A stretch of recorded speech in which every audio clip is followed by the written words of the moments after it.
Dans l'évangile de Jésus-Christ selon saint Marc.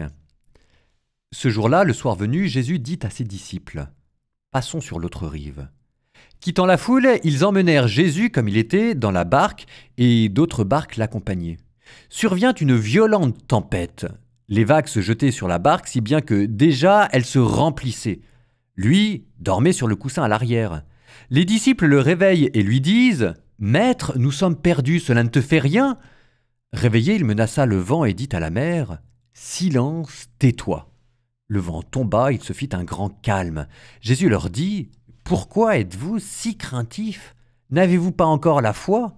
Saisis d'une grande crainte, ils se disaient entre eux : « Qui est donc celui-ci pour que même le vent et la mer lui obéissent ?»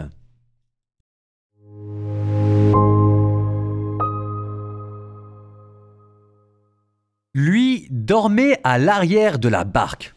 Et il faut imaginer cette barque ballottée par les eaux. Il paraît que dans la mer de Galilée, de fait, à cause du différentiel de hauteur avec les montagnes qui l'entourent et la mer, il peut y avoir de violents coups de vent. Donc on imagine les vagues qui sont peut-être pas très hautes, mais il faut imaginer que c'est quand même une barque pour un lac, hein. Donc elle n'est pas du tout faite pour tenir la mer. Donc elle est bien brinque-ballée et probablement elle se remplit d'eau. Et Jésus, lui, dort, et non seulement il dort, mais en plus il est à l'arrière, bien tranquille. Et Marc a soin de nous préciser que ses oreilles sont bien au chaud. Lui dormait sur un petit coussin.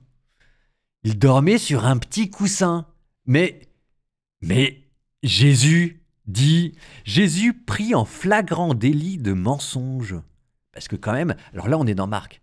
Mais dans Matthieu, juste avant le passage de la tempête violente, Jésus nous avait dit : le Fils de l'homme, lui, n'a pas de pierre où poser la tête.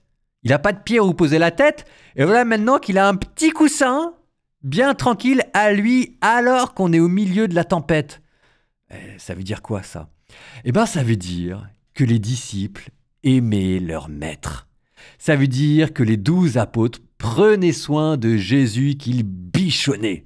Parce que c'est probablement pas Jésus qui a dit « Passez-moi votre coussin, je vais mettre la tête dessus ». Il faut imaginer que c'était plutôt les apôtres qui avaient dit « Voilà Seigneur, un petit coussin pour mettre ta tête parce que tu nous parais bien fatigué.